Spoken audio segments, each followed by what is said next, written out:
Stampers, and welcome to Laura's Stamp Pad. Of course, we still have the fabulous pink background in honor of Breast Cancer Awareness this October. So I did all of my videos this month with the fabulous pink background.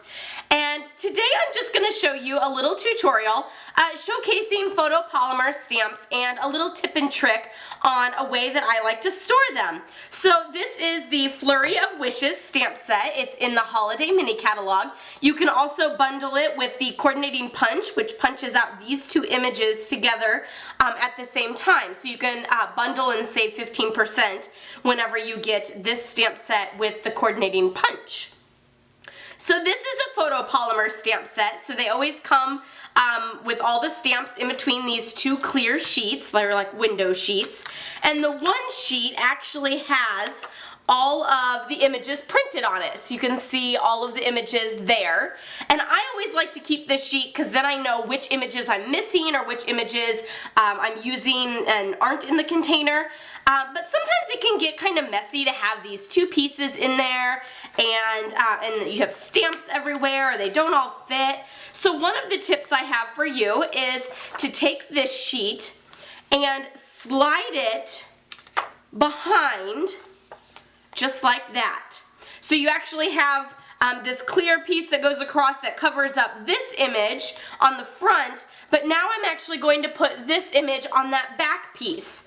So now whenever I open it up, it seems completely empty and there's nothing floating around. And then you can always just take your stamps and stick them directly to the clear mount case and just stick them all on there.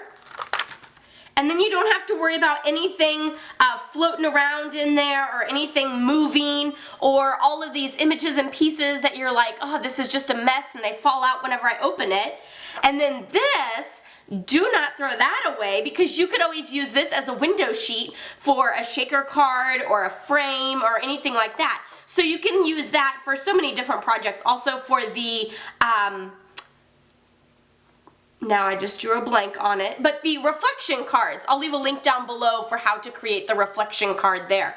But you could definitely use it for that as well. So don't throw that away, it's still useful. And then now you have all of your stamps on there, but you know where your images are without having to flip it back and forth saying, which image am I missing? And of course, I always count my images before I put them away, make sure it matches up with that number there on the bottom to make sure I'm not missing any of them. I do have a tendency with photopolymer stamp sets to have them stick to things since they are super sticky.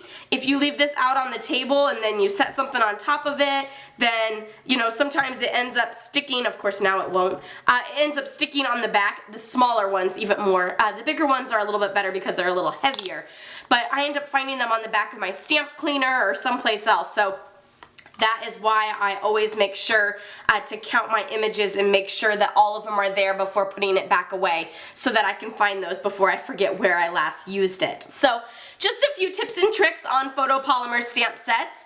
I will see you next time. Happy stamping. Bye-bye.